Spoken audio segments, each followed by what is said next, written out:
చాలామంది జన సైనికులు నన్ను విజయబాబు గారి మీద వీడియో చేయండి అని అన్నారు. అందుకని వీడియో చేస్తున్నానండి. హైకోర్టు న్యాయమూర్తి గారి చేత చివాట్లు తిన్న విజయబాబు. ఈ విజయబాబు అనే ఒక దుర్మార్గుడు, దుష్టుడండి ఇతను. నేను రంగాతో ఉన్నాను, రంగాతో తిరిగాను అని చెప్తుంటాడు విజయవాడలో. రంగా గారితో కూడా తిరిగాను, రంగా గారి ఫ్రెండ్ అని నేను అని చెప్పుకొని పైకి వచ్చాడు. రంగా గారితో తిరిగాను, రంగా గారి ఫ్రెండ్ అని చెప్పుకొని పైకి వచ్చాడండి. పైకి వచ్చే వ్యక్తి ఆ రకంగా మాట్లాడుతూ టీవీలు కానీ పేపర్లు కానీ ఒక షో పుటప్ చేసి జనసేన పార్టీలో చేరాడు. జనసేన పార్టీలో చేరిన తర్వాత పవన్ కళ్యాణ్ గారు ప్రాముఖ్యత ఇవ్వకపోయేసరికి మనోడికి ఇగో ఇగో ఎక్కువ. నాదెండ్ల మనోహర్ గారి పేరు చెప్పి బయటికి వచ్చేసాడు. వచ్చేసి తర్వాత జనసేన మీద విషం కక్కుతూ మొదలుపెట్టాడు. వైసీపీలో చేరాడు. వైసీపీ జగన్మోహన్ రెడ్డి, మీకు తెలియదు జగన్మోహన్ రెడ్డి ఈ నెదలు పాములు పెంచి పోషిస్తుంటాడు కదా. ఈ ఈ స్వామికి ఒక అధికార భాష ప్రతినిధిగా ఇచ్చేశాడు. దాంతో ఈ స్వామికి ఇష్టం నోటుకొచ్చి మాట్లాడడం మొదలుపెట్టాడు. సరే మాట్లాడాడు, మనం తిరిగి వీడియోలు చేసాం, అన్నీ ఒకటే. కానీ ఈ మధ్యకాలంలో ఏమైంది, ఈ వ్యక్తి ఎవరైతే సోషల్ మీడియాలో అసభ్యకరంగా నీచాతి నీచంగా పోస్టులు పెట్టారో ఆ పెట్టిన వాళ్ళకి సపోర్టుగా ఆ రెడ్లు చాలామంది పెట్టాలండి, దుర్మార్గులు. వాళ్ళకి అంటే రెడ్లకి చాలామంది ఉన్నారు ఆ వైసీపీ పార్టీ వాళ్ళు. వాళ్ళందరికీ ఫేవర్గా, అంటే వాళ్ళందరూ మంచి వాళ్ళు, శుద్ధపూసలు. వాళ్ళు అన్యాయంగా ఈ కూటమి ప్రభుత్వం అరెస్ట్ చేస్తుంది కనుక మీరు దీన్ని అరికట్టాలి, ఈ యొక్క అరెస్టులను అరికట్టాలని ప్రయోజనాల వ్యాజ్యం, అంటే ప్రజలకు ఉపయోగపడే ఒక కేసుగా హైకోర్టులో వేశారండి. హైకోర్టు హీరింగ్ వచ్చింది. హీరింగ్ వచ్చి చూస్తే ఏముంది, ఇక్కడ వాళ్ళు అప్పటికే బెయిల్ కోసం పిటిషన్ పెట్టి తిరుగుతున్నారు దుర్మార్గులు. పిటిషన్ రాలేదు. ఆ పెట్టిన కేసు చూసి జడ్జి గారికి కళ్ళు తిరిగినాయి. ఎంత చెన్నాలుగా ఉన్న మనకు తెలియదు ఏముందండి. ఆ దుర్మార్గుడు, ఆ జగన్మోహన్ రెడ్డి మనిషి అండి అసలు వాడు.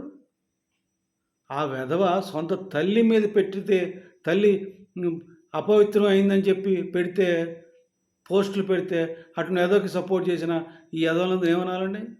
అది పాపం జడ్జి గారు చూసి, ఏమైనా విజయబాబు నీకు బుర్ర ఉందా లేదా, అసలు ప్రయోజనాల వాక్యం అంటే ఏంటి అసలుకి, ప్రజలకు ఉపయోగపడేది ఉండాలి, ఇది ఆ నీచాతి నీచులు సపోర్ట్గా పెడతావా ఏంటి, అది అన్నెసరిగా పెట్టావు, దీన్ని నీకు ఒళ్ళు కొవ్వెక్కిందని చెప్పి నువ్వు 50,000 జరిమానా కట్టు, లేకపోతే శిక్ష పడుతుందని చెప్పి కోర్టు వారు ఎక్కడ డబ్బు కట్టాలో చెప్పి దాన్ని డిస్మిస్ చేశారండి. ఎందుకు చెప్తున్నంటే ఇటువంటి వెధవలు ఆ పార్టీలో కోకోళ్ళు ఉన్నారండి.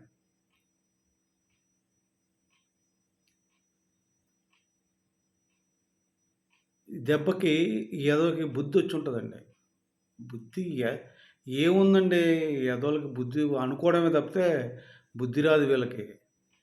ఎప్పుడో బాగా తగులుతుంది సరా, ఆ పెయిన్ వచ్చినప్పుడు తెలుస్తుంది దుర్మార్గులకి. ఆ రోజు ఎంతో దూరం లేదు, దగ్గరలో ఉంది, ఖచ్చితంగా ఉంది, దగ్గర తీరుతుంది వీళ్ళకి. ఆ జడ్జి గారు ఇచ్చిన జడ్జి 50,000 కట్టాలి కానీ 50,000 కోసం కాదండి ఇది. ఆ చేసిన పని తప్పుడు మనిషి, తప్పుడు పని అని జడ్జి గారు చాలా గట్టిగా చెప్పారు. ఆ దెబ్బకి ఏదోకి అనకూడదుగా అన్నమాట అనాలనిపిస్తుందండి.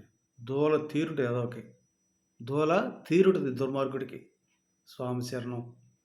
ఎందుకంటే వీడు ఎంత హీనంగా మాట్లాడేవాడో, ఈడే పెద్ద పుడింగి తోపు, వీడు పవన్ కళ్యాణ్ సలహా ఇచ్చాడు దుర్మార్గుడు. పైగా అంటాడు, ఒకసారి 2-3 సార్లు విన్నా నేను, అదే మీద 2-3 సార్లు నేను కూడా వీడియో చేశాను. రంగా గారి ఫ్రెండ్ నేను, రంగా గారి పక్కనే ఉన్నాను. ఇటువంటి ఎదవలే కదండి, రంగా గారి చావు కారకులు ఇటువంటి ఎదవలే అమ్ముడిపోతారు.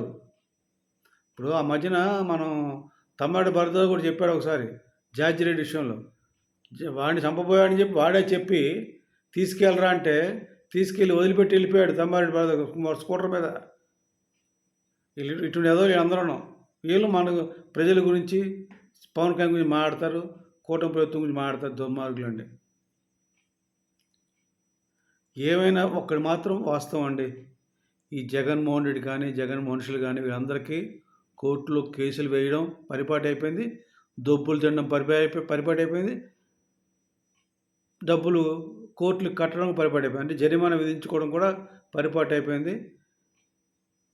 ఇది గమనించమని ప్రజలు కోరుకుంటున్నాను. ఇటువంటి నీచ నికృష్టాలను దూరం పెట్టమని వేడుకుంటూ కోరుకుంటూ సెలవు తీసుకున్నాను. జై జనసేన, జై హింద్.